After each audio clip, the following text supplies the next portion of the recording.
Out of sight, out of mind. You've heard that phrase, and it can work magic when you're cooking, especially if you're cooking with veggies. You know, it's rare to find folks who crave the produce on their plate, but what if you didn't even see or taste those veggies while still getting all the nutrients? Well, our next guest has a cookbook just for you. It's called the Hidden Vegetables Cookbook, and the author Heidi Herman is joining us via Zoom this morning to tell us more about it. Good morning, Heidi. Good morning. How are you this morning? I'm well, but I have to ask you, what vegetable hurt you? Why did you hate veggies? Why are veggies so bad? Well, all of them have been perfect strangers to me most of my formative years. So, vegetables, like people, are simply friends you haven't met yet, right? I love that. So that's a good way of looking at it. So if you're going to write a cookbook, I'm assuming you've got a culinary background. What's your background? I actually do not. I am a self-proclaimed foodie. I love food of all types, except I do have a problem with the healthy ones, obviously. I have owned a pizzeria and sub shop, and had a lot of fun doing that. I cook. I have done multiple contests on cakes and cookies and all kinds of lovely things. But when it comes to hardcore veggies, oof.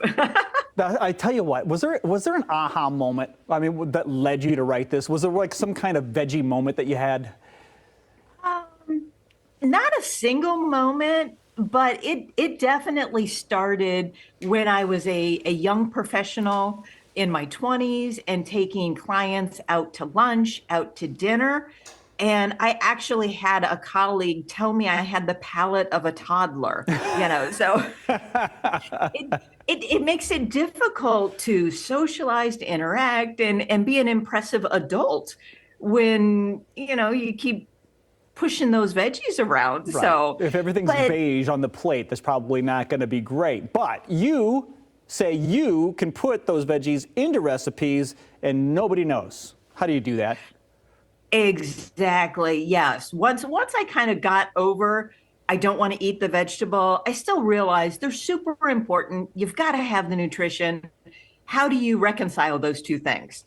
So I started doing some of the easy stuff where you can take beets and puree them and put them into chocolate cake, or shred zucchini into zucchini bread, all the easy stuff.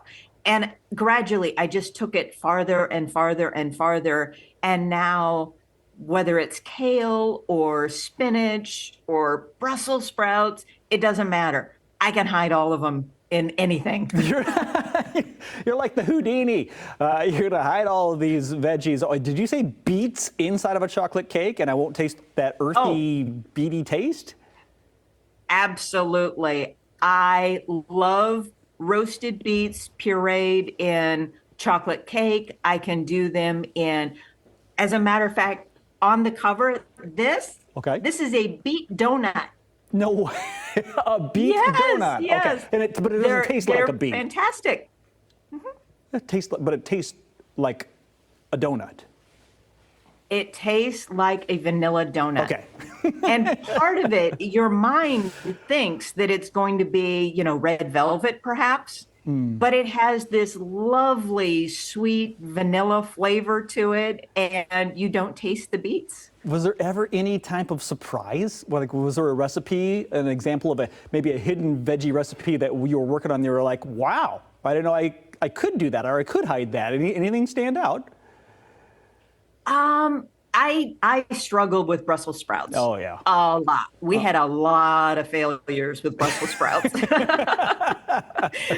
But finally, I just made them with simple butter and honey and some walnuts and incorporated that with long grain rice. And it makes a fabulous, crunchy, sweet. You never taste the Brussels sprouts because your mind is overcome with walnuts and honey and rice and all these lovely other flavors that are going on. I got you. All right. Yeah. Pay no attention to the veggies behind the curtain. I got it. So you got all the lovely flavors up front. I like, if you can get me to eat Brussels sprouts, you've got yourself a disciple. So Let's get a website and a link up so people can try this out, getting more of that nutrition into your food without even tasting it, sneaking those vegetables in there. Where can we go for more? Absolutely. HeidiHermanAuthor.com has a link to the books. It's available on all the retail outlets online or any local bookstore. Absolutely. I love it. We're going to be looking for it. Check it out yourself. Those hidden vegetables. Who knew you could stick them right in those recipes? Look for the Hidden Vegetables Cookbook by Heidi Herman. Heidi, thank you for the time this morning. Thanks so much.